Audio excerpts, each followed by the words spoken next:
अभी क्लास 10 का आपका ये चैप्टर है फिजिक्स का, इलेक्ट्रिसिटी।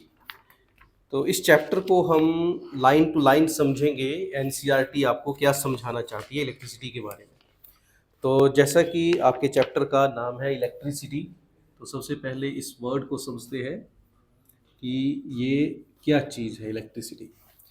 तो डे टू डे लाइफ में आप फैमिलियर हो चुके हैं इस वर्ड से कि जो भी हमारी मशीनरी, आप इलेक्ट्रिकल अप्लाइंसेस जो भी यूज़ करते हैं, चाहे वो आपकी लाइट बल्ब है, चाहे आपके फैन है, चाहे हीटर है, वॉशिंग मशीन है, आपका इंडक्शन चूल्हा है, टेलीविज़न है, कंप्यूटर है, पावर रिक्वायर्ड है। और इसको जो चलने के लिए पावर मिल रही है वो कहाँ से मिल रही है? इलेक्ट्रिसिटी से मिल रही है। पावर लाइंस हैं, ट्रांसमिशन लाइंस आप अपने सराउंडिंग में देख रहे हैं, जिनके माध्यम से इलेक्ट्रिसिटी आपके घरों तक पहुंच रही है। तो आप इलेक्ट्रिसिटी वर्ड से भी फेमिलियर हैं और इलेक्ट्रिसिटी को यूज़ भी कर रहे हैं। पर अब हमने क्या समझना है, जो एनसीईआरटी आपको समझाना चाह रही है कि क्लास 10 के स्टूडेंट को इलेक्ट्रिसिटी के बारे में क्या क्या पता होना चाहिए। तो अभी हम लाइन टू लाइन समझेंगे कि एनसीईआरटी क्या बताना चाह रही है आपको। तो जो इलेक्ट्रिसिटी आप यूज़ कर रहे हैं उसी इलेक्ट्रिसिटी के बारे में यहाँ बात हो रही है। तो क्या बोला जा रहा है? Electricity has an important place in the modern society. Modern society तो समझ रहे हैं आप कि जो जिस दौर में हम जी रहे हैं अभी, वो हमारी मॉडर्न सोसाइटी, उसी को बोला जा रहा है। और उससे पहले की सोसाइटी कौन सी थी? जो हमारे बुजुर्गों की सोसाइटी थी, हमारे फोर फादर्स की सोसाइटी थी, जहाँ वो दौर था जब हमारे गांव में इलेक्ट्रिसिटी नहीं पहुंची थी। तो बिना इलेक्ट्रिसिटी के भी अपनी लाइफ को जी रहे थे, लेकिन उस टाइम वो इन अप्लाइंसेस को यूज़ नहीं कर रहे थे जो हम कर रहे हैं।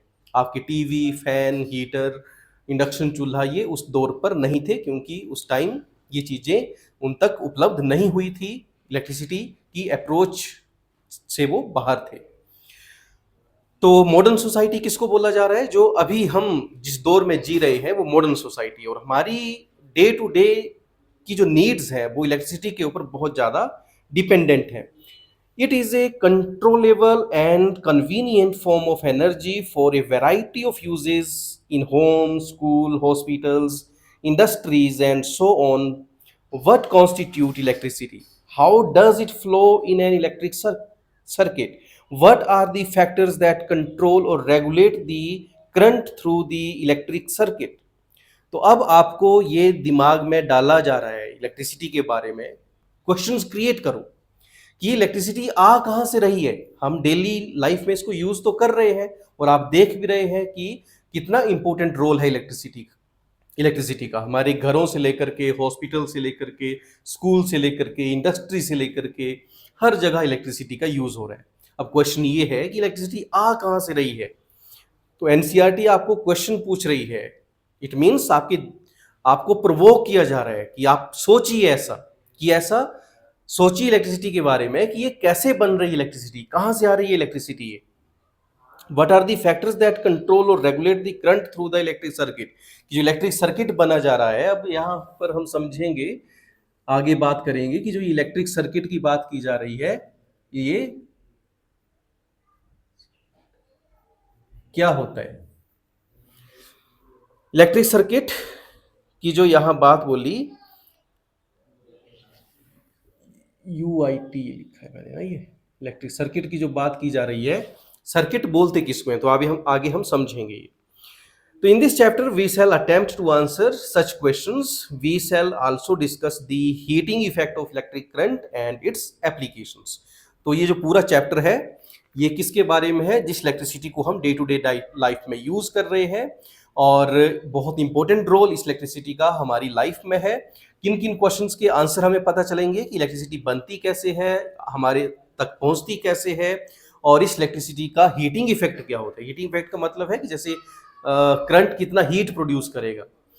तो इन सारी चीज़ों के हम आंसर्स जानेंगे। अब इलेक्ट्रिक करंट एंड सर्किट क्या होता है, तो अभी इलेक्ट्रिक सर्किट और इलेक्ट्रिक करंट की हम बात करेंगे कि इलेक्ट्रिक करंट बोलेंगे किसको।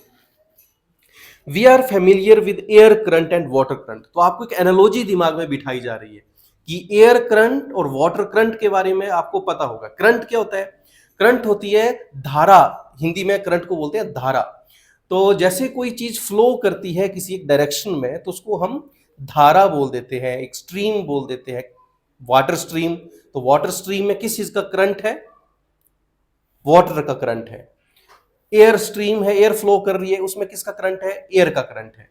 तो इसी तरह से इलेक्ट्रिक करंट भी है। इलेक्ट्रिक करंट किस वजह से प्रोड्यूस होगा अभी हम समझेंगे, पर एक आपके दिमाग में एक एनालॉजी बिठाई जा रही है कि जैसे एक वाटर स्ट्रीम फ्लो कर रही है एक डायरेक्शन में, एयर फ्लो कर रही है एक डायरेक्शन में, वैसे ही करंट भी है, electric current. We know that flowing water constitute water current in rivers. Similarly, if the electric charge flow through a conductor, for example through a metallic wire, we say that there is an electric current in the conductor. In a torch, we know that the cells of a battery, when placed in proper order, provide flow of charges or an electric current through the torch and bulb glows. तो यहां जो electric current की बात की जा रही है ये किस चीज का फ्लो है? ये फ्लो है चार्जेस का। जैसे वाटर करंट की बात करी रिवर में तो वो किसका करंट था? वाटर का करंट था। एयर के करंट की बात की जा रही है तो वो एयर का करंट है। वैसे इलेक्ट्रिक करंट की बात की जा रही है तो किसका करंट है? It is flow of charges, flow of charges in conductor. तो किसी कंडक्टर में जब चार्ज फ्लो कर रहा है तो वो इलेक्ट्रिक करंट है। चार्ज क्या होता है?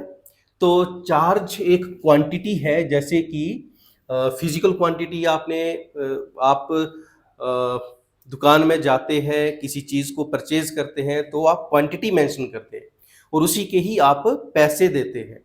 जैसे आपने चीनी खरीदनी है तो आप मेंशन करेंगे कि 1 kg शुगर चाहिए आपको या 500 ग्राम चाहिए। आपने चॉकलेट खरीदनी है, आपको वहां मेंशन करेंगे कि आपको 1 चॉकलेट चाहिए। तो आप क्या कर रहे हैं? वहां पर क्वांटिटी बता रहे हैं और उस क्वांटिटी के साथ उसके साथ यूनिट लगा रहे हैं। तो वैसे ही एक क्वांटिटी है चार्ज। कौन सी क्वांटिटी है ये? किसी भी मटेरियल की एक इंट्रिंसिक प्रॉपर्टी है, उसकी अपनी एक प्रॉपर्टी है। जैसे मास एक प्रॉपर्टी है किसी ऑब्जेक्ट की कि वो ऑब्जेक्ट कितनी उस मटेरियल से बना हुआ है, कितनी क्वांटिटी उस मैटर की उसमें इन्वॉल्व है, तो वो मास है। वैसे ही हर एक ऑब्जेक्ट में चार्ज होता है। तो किसी बॉडी में चार्ज नॉर्मल कंडीशन में न्यूट्रल होता है। न्यूट्रल का मतलब ये है कि जो चार्ज है ये दो तरह का होगा, पॉजिटिव चार्ज और नेगेटिव चार्ज। तो नॉर्मली क्या होता है कि जब ये इक्वल होगा किसी ऑब्जेक्ट के ऊपर, जितना पॉजिटिव उतना नेगेटिव, तो उसको बोलेंगे न्यूट्रल।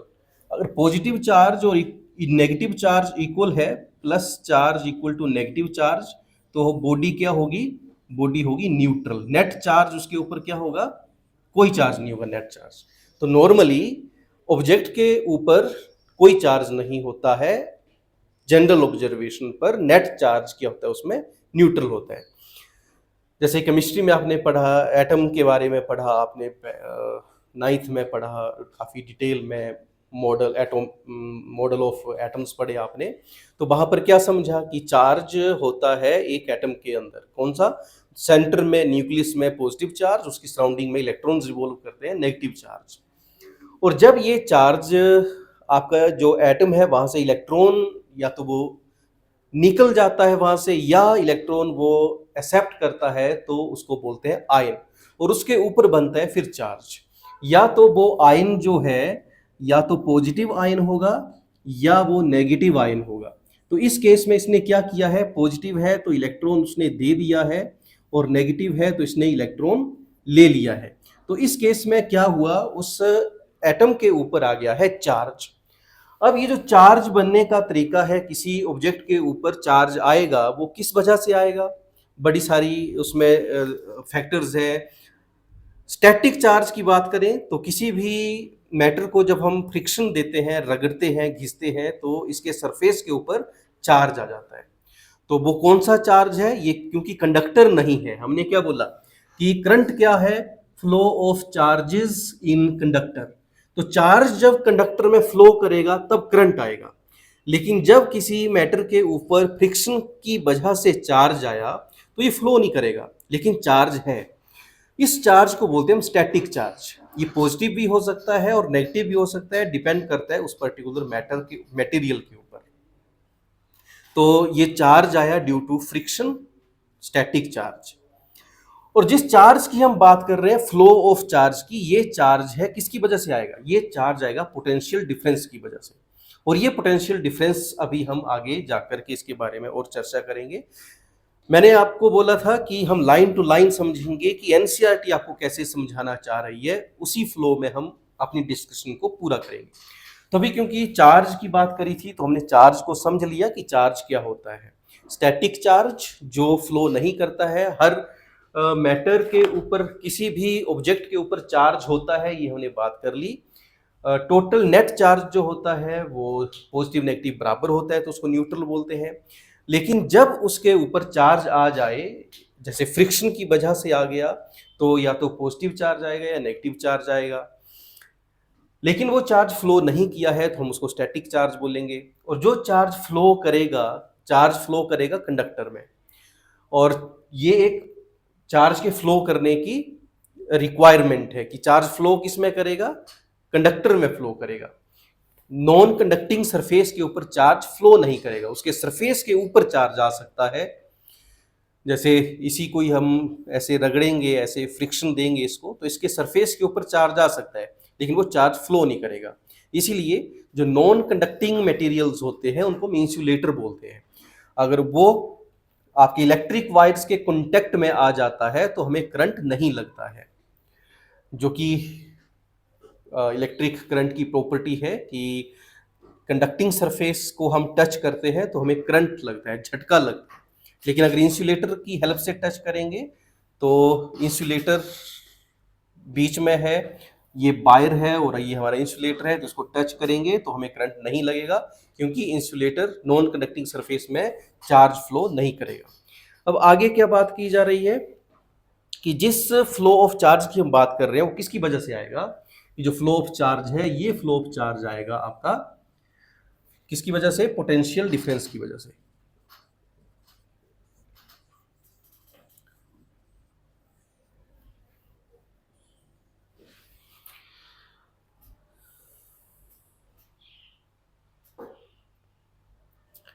तो जैसे बैटरी है, ये पोटेंशियल डिफरेंस हमें किससे मिल सकता है? एक तो बैटरी से मिलेगा,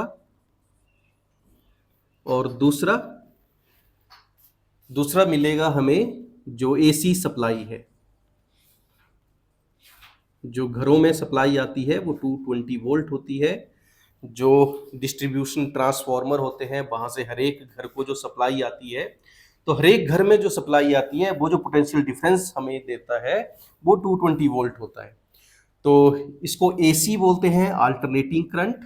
और जो बैटरी से करंट मिलता है इसको हम डीसी करंट बोलते हैं। और डीसी करंट के लिए यहाँ पर जो पोटेंशियल डिफरेंस है, वोल्टेज जिसको हम बोलते हैं, वो कौन सी है? DC voltage. तो जो बैटरी है वहां से जो वोल्ट पोटेंशियल डिफरेंस हमें मिल रहा है वो है डीसी पोटेंशियल डिफरेंस। और जो घरों में सप्लाई आ रही है वो है एसी पोटेंशियल डिफरेंस, और जिसकी जो वोल्टेज हमें घरों को मिल रही है वो है 220 वोल्ट। अब इसमें आगे आपको इंट्रोड्यूस किया है कि what is the role of switch. जब हम पोटेंशियल डिफरेंस अप्लाई कर दे रहे हैं और एक प्रॉपर ऑर्डर में उसको कनेक्ट कर रहे हैं, जब हम प्रॉपर ऑर्डर में कनेक्ट कर रहे हैं तो उसको बोलते हैं सर्किट। तो इलेक्ट्रिक करंट की हमने बात समझ ली, अब बात समझ रहे हैं हम इलेक्ट्रिक सर्किट किसको बोलते हैं। तो जब किसी बैटरी को या किसी भी पोटेंशियल डिफरेंस को प्रॉपर ऑर्डर में हम कनेक्ट करते हैं तो इस कनेक्शन को बोलते हैं सर्किट, जो एक कंप्लीट पोटेंशियल डिफरेंस के पॉजिटिव से नेगेटिव को कंप्लीट करता है, फ्लो ऑफ चार्ज को। तो जहां एक flow of charge complete path follow करता है, उस कंप्लीट पाथ को बोलते हैं सर्किट। तो ये एक इलेक्ट्रिक सर्किट है। और यहां पर है ये आपकी बैटरी, ये इसका पॉजिटिव टर्मिनल और इसका नेगेटिव टर्मिनल। अब इसके बाद आपको बोला है कि इस सर्किट को हम कंट्रोल कर सकते हैं। कैसे कंट्रोल कर सकते हैं? By introducing A switch. तो इसमें अगर हमने स्विच कनेक्ट कर दिया तो ये रोल है स्विच का क्या रोल है? फ्लो ऑफ करंट को कंट्रोल करना। तो जब हम इस स्विच को ऑन करते हैं तो ये बैटरी का पाथ कंप्लीट हो जाता है, सर्किट कंप्लीट हो जाता है और ये फ्लो ऑफ चार्ज इसमें होता है, जिसकी हेल्प से फिर यहाँ जो भी आपने कनेक्ट किया, जैसे बल्ब कनेक्ट किया है, तो ये ऑन हो जाएगा। कब ऑन होगा? जब स्विच क्लोज होगा। जब स्विच क्लोज होगा तो ऑन हो जाएगा और स्विच ओपन है तो ये ऑफ हो जाएगा। तो इस तरह से हम फ्लो ऑफ चार्जेस को कंट्रोल कर लेते हैं। How do we express electric current? Electric current is expressed by the amount of charges flowing through a particular area in unit time. तो यहाँ जो इलेक्ट्रिक करंट है इसको हम कैसे एक्सप्रेस करेंगे? क्या बात की जा रही है? क्या समझा हमने कि जो करंट है वो क्या है? Flow of charge. तो अब इस करंट का जो सिंबल है आप समझेंगे आगे एक्सप्रेशंस में, उसको डिनोट करते हैं आई से। तो जो इलेक्ट्रिक करंट है इसको डिनोट करते हैं आई से। कितना करंट फ्लो कर रहा है इसमें? तो I is equal to charge per unit time. तो current is charge per unit time. कौन सा चार्ज? जो ये बैटरी दे रही है इस सर्किट के लिए। तो मान लो यहां से क्यू चार्ज निकल रहे हैं, तो पर यूनिट टाइम कितना चार्ज इस सर्किट में फ्लो कर रहा है, दैट इज योर करंट। और इसकी यूनिट होती है एम्पियर। करंट की यूनिट होती है एम्पियर, चार्ज की यूनिट होती है कूलम, और टाइम की यूनिट तो आपको पता ही है क्या होती है? सेकेंड। तो एम्पियर है करंट की यूनिट, चार्ज की यूनिट है कूलम, और इस तरह से जो करंट है वो कूलम पर यूनिट पर सेकंड भी बोल सकते हैं हम, और इसका ऐसा यूनिट है एम्पियर। तो इसके बीच में रिलेशन इस तरह से भी बन जाता है। आपको न्यूमेरिकल्स आते हैं कि आपको चार्ज दिया हुआ है या करंट दिया हुआ है, आपने इनको फाइंड करना है। इन तीन क्वांटिटी के बीच में रिलेशन है, कोई दो क्वांटिटीज आपको दी होंगी और तीसरी आपने पता करनी है, तो इस रिलेशन की हेल्प से हो जाएगा। तो इस तरह से ये आपको करंट के बारे में यहाँ पर बता दिया है। अब इसके आगे आपको बताया कि however electrons were not known at the time when phenomena of electricity was first observed. तो यहाँ तो आपको बोला कि यहाँ इलेक्ट्रॉन फ्लो कर रहे हैं, लेकिन जब इलेक्ट्रिसिटी डिस्कवर हुई थी उस टाइम इलेक्ट्रॉन डिस्कवर नहीं हुए थे। तो so electric current was considered to be the flow of positive charges and the direction of the flow of positive charges was taken to be the direction of the electric current.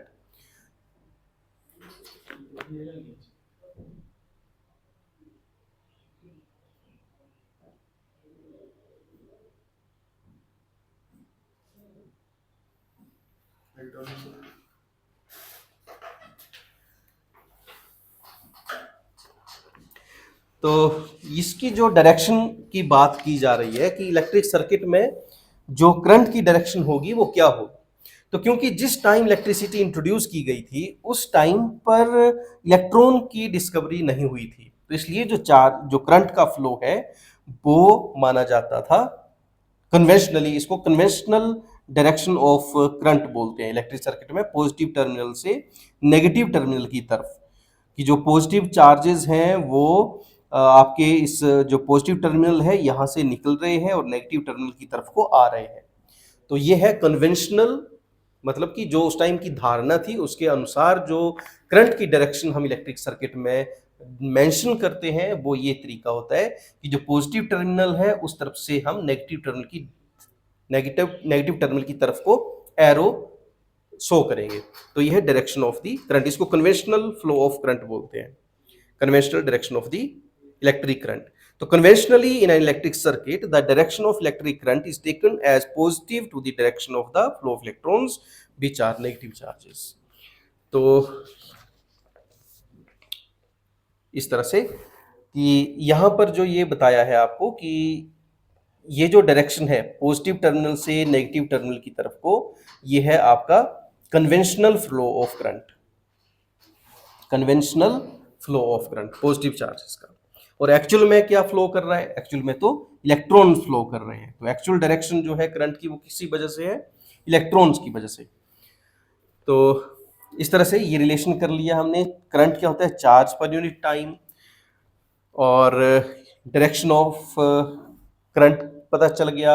यहाँ जो units हैं वो पता चल गई हमें, current की unit है एम्पियर, और छोटा करंट होगा 1 एम्पियर से कम करंट होगा तो उसको क्या मेंशन करेंगे, मिली एम्पियर। तो अगर इसको मिली एम्पियर में करंट को मेंशन करना है, स्मॉल करंट को, तो मिली एम्पियर का मतलब होता है 1 milli ampere is equal to 10⁻³ ampere. तो इस तरह से अगर स्मॉल करंट है तो हम मिली एम्पियर में उसको मेंशन करेंगे, उससे भी कम है अगर तो माइक्रो एम्पियर में मेंशन करेंगे, 1 माइक्रो एम्पियर। तो माइक्रो एम्पियर मतलब 10⁻⁻6 एम्पियर। माइक्रो का मतलब होता है 10⁻⁻6, मिली का मतलब होता है 10⁻⁻3। तो इस तरह से हमने जो आपका इंट्रोडक्टरी पार्ट था इलेक्ट्रिक करंट का, जो एनसीईआरटी ने आपको बताया, जितना बताया उतना यहाँ पर हमने डिस्कस किया। अब इससे रिलेटेड न्यूमेरिकल आपको यहाँ एग्जांपल दिया हुआ है कि current of 0.5 ampere is drawn bye A filament of an electric bulb. तो सपोज यही इलेक्ट्रिक बल्ब है और ये कितना करंट ड्रॉ कर रहा है, 0.5 एम्पियर करंट ड्रॉ कर रहा है। ये जो करंट है कितना है, 0.5 एम्पियर। फॉर 10 मिनट्स, कितने टाइम के लिए करंट फ्लो कर रहा है, 10 मिनट के लिए फ्लो कर रहा है। Find the amount of electric charge that flow through the circuit.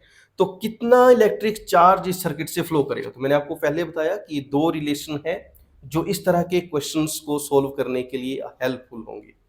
या तो आपको चार्ज दिया है तो आपने करंट बताना है कि मान लो कि 5 coulomb micro coulomb charge is flowing for 10 minute, how much current is drawn by the circuit.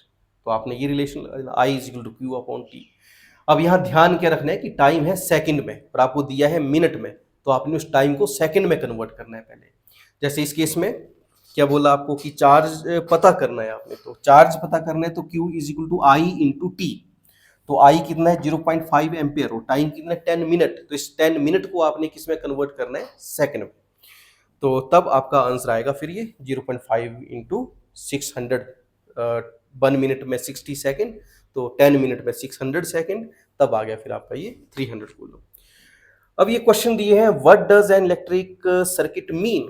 तो इलेक्ट्रिक सर्किट क्या होता है, अब ये क्वेश्चन है तो आप इसका आंसर कर पाएंगे। इलेक्ट्रिक सर्किट क्या होता है, the electric circuit is the arrangement of potential difference and the appliances connected in a closed path। तो जो क्लोज पाथ में कनेक्शन है सप्लाई का, वोल्टेज सप्लाई का, और जो भी उसके साथ कनेक्टेड है लोड, लोड मतलब जो इसके साथ जो करंट को ड्रॉ कर रहा है, क्या ड्रॉ कर रहा है करंट को, ये कोई फिलामेंट भी हो सकता है, ये कोई फैन भी हो सकता है, कुछ भी हो सकता है जो यहाँ से करंट को ड्रॉ कर रहा है। तो जब ये क्लोज पाथ में कनेक्टेड होते हैं तो उसको इलेक्ट्रिक सर्किट बोलते हैं। दूसरा क्वेश्चन है, define the unit of current. तो करंट की यूनिट हमने कर ली ampere. Calculate the number of electrons constituting 1 coulomb of charge. Calculate the number of electrons. अब यहां पर हमने क्या पता करना है कि कितने इलेक्ट्रॉन्स हैं यहां पर जो क्या कर रहे हैं, कॉन्स्टिट्यूट 1 कूलम ऑफ चार्ज। तो आपको यहां पर चार्ज की प्रॉपर्टी पता होनी चाहिए।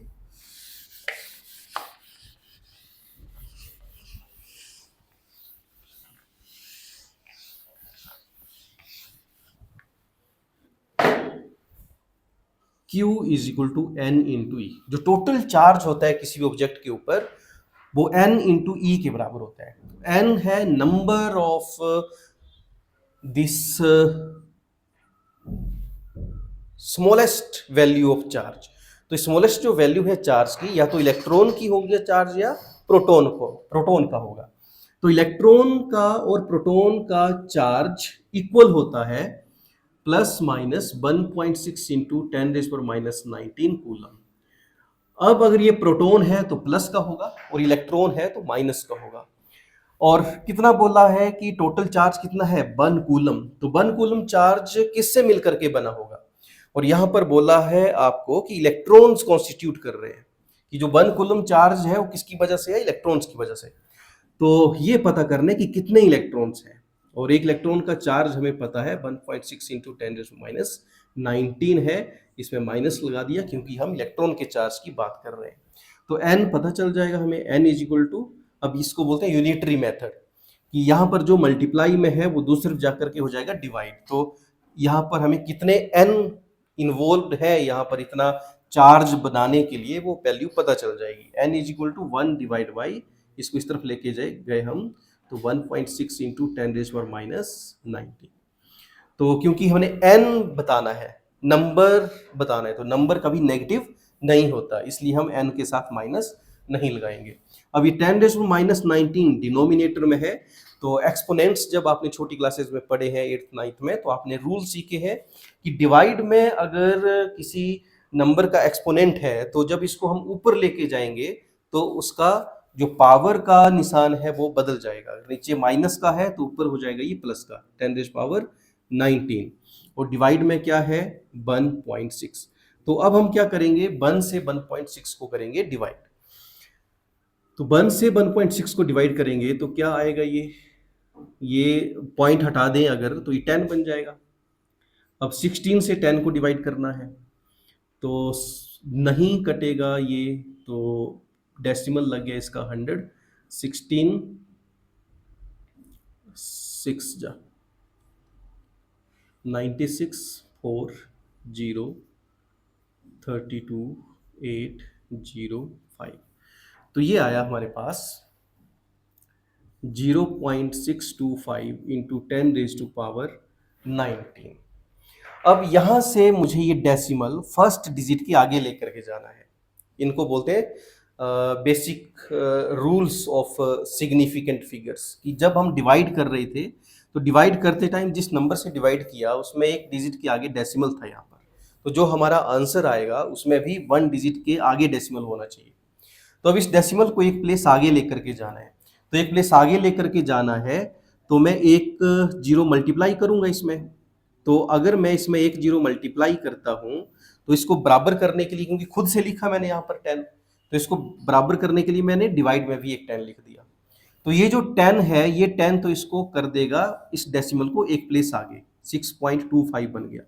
और जो डिवाइड वाला 10 है ये ऊपर जाएगा और इससे एक 10 को कम कर देगा, तो ये बन गया 10⁻18। तो this much number of electrons are involved to make 1 coulomb of charge. तो ये आपके इलेक्ट्रिसिटी का इंट्रोडक्टरी पार्ट हो गया यहाँ पर। अब अगला जो पार्ट है इसको अगले वीडियो में कवर करेंगे। अभी जितना किया है इसको रिवाइज करिए, और जो बेसिक क्वेश्चंस यहाँ से बनते हैं वो अपनी नोटबुक में नोट कर लीजिए। जैसे यूनिट्स हमने करे, इलेक्ट्रिसिटी की डेफिनेशन हमने करी, चार्जेस के बारे में बात करी, static charge, flow of charge, units की बात होगी। उसके बाद पोटेंशियल डिफरेंस की बात हुई, पोटेंशियल डिफरेंस इलेक्ट्रिक सर्किट कैसे बन रहा है। फिर कन्वेंशनल डायरेक्शन की बात करी कि क्यों वो हम डायरेक्शन करंट का कन्वेंशनली ऐसे लेते हैं, पॉजिटिव टू नेगेटिव। सर्किट में तो इलेक्ट्रॉन्स फ्लो कर रहे हैं लेकिन हम डायरेक्शन लेते हैं पॉजिटिव से नेगेटिव की तरफ को, तो ऐसा क्यों। तो ये हमने बात सारी करी। तो अच्छे से वीडियो को देखिए और जो मेन पॉइंट्स हैं उनके नोट्स बना लीजिए। अगली बात अगले वीडियो में डिस्कस करेंगे। Thank you.